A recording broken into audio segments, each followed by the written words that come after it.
Les vendanges, un héritage français. Les vendanges désignent l'action de récolter le raisin destiné à la production du vin. Ce mot s'utilise de plusieurs façons. Comme verbe, vendanger, il exprime l'acte de cueillir les grappes sur les vignes. Comme nom singulier, la vendange. Il se réfère à la récolte en elle-même. Et au pluriel, les vendanges. Il fait allusion à la période réservée à cette tâche. En France, les vendanges se déroulent généralement entre la fin août et le mois d'octobre, selon la région. Cette période mobilise des travailleurs saisonniers, souvent des jeunes étudiants, qui profitent de cette activité pour gagner un revenu rapide tout en finançant leurs études. Dans le passé, les viticulteurs avaient tendance à employer des travailleurs non déclarés. Cependant, les lois actuelles imposent un cadre plus strict avec la création de contrats vendanges spécifiques. Ces contrats saisonniers durent généralement entre 8 et 15 jours et ne peuvent dépasser un mois. Bien qu'il soit possible d'enchaîner plusieurs contrats, leur durée totale est limitée à 2 mois. La semaine de travail varie entre 35 et 39 heures, selon les exploitations.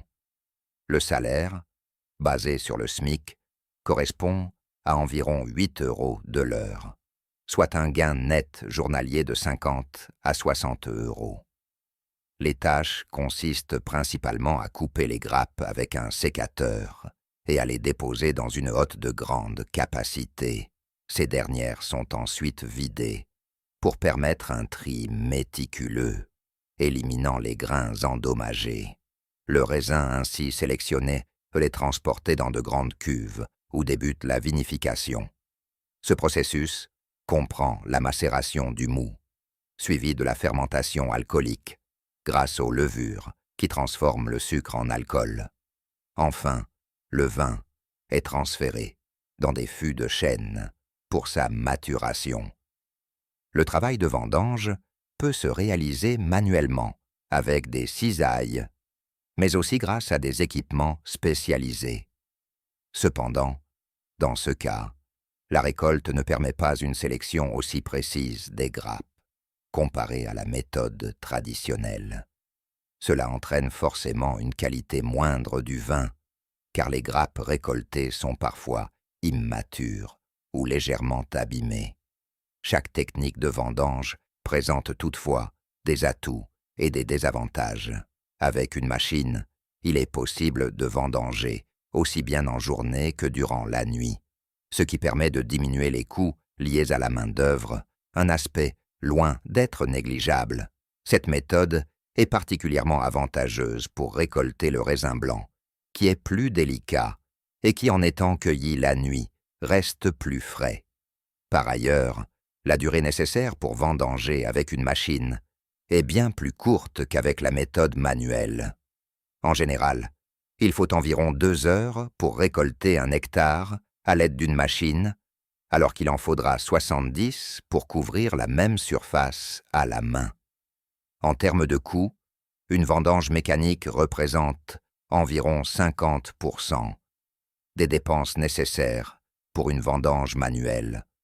Cependant, la méthode mécanisée exige que les vignes soient suffisamment hautes, car les grappes situées à moins de 30 cm du sol ne sont pas ramassées.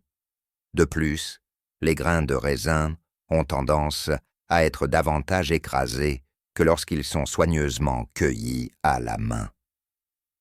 La vendange manuelle reste la méthode privilégiée pour la production de vins haut de gamme et de vins mousseux, car elle permet une sélection minutieuse des grappes les plus qualitatives. La cueillette automatisée n'atteint jamais la précision de la récolte manuelle. Quoi qu'il en soit, il est essentiel d'éviter la récolte pendant les moments les plus chauds de la journée, car cela pourrait entraîner une fermentation prématurée du raisin avant son acheminement vers la cave de vinification. Cela risquerait de nuire à la qualité du vin final. Enfin, pour les vendangeurs, cette activité est une expérience à la fois enrichissante et intense physiquement.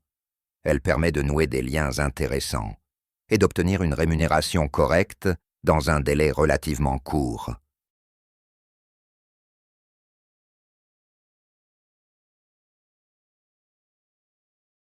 Le Canada possède un fort sentiment d'identité nationale.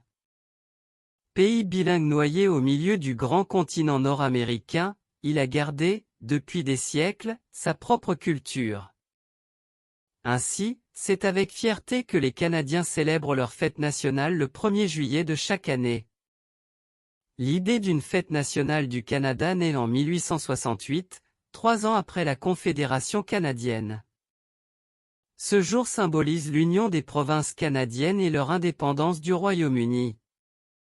La date du 1er juillet a été choisie pour marquer la signature de l'Acte de l'Amérique du Nord britannique. Depuis, cette fête est célébrée par des feux d'artifice, des défilés, et des concerts dans tout le pays. Bien que célébrée par les Canadiens depuis des années, cette fête ne devient officielle qu'en 1879. Dans les années 1960, des festivités plus modernes apparaissent, tels que des spectacles de musique et des rassemblements familiaux. Petit à petit, la fête a pris une signification plus inclusive, célébrant non seulement l'histoire du Canada, mais aussi sa diversité culturelle. Les feux d'artifice illuminent toujours la soirée, symbolisant l'unité et le partage. Aujourd'hui, la Fête du Canada compte plus de 1000 événements organisés dans autant de lieux différents.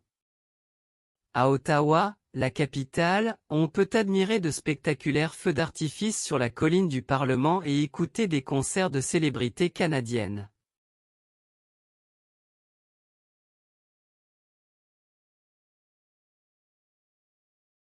Si vous êtes au Canada au début de l'été, voici l'événement incontournable de la saison.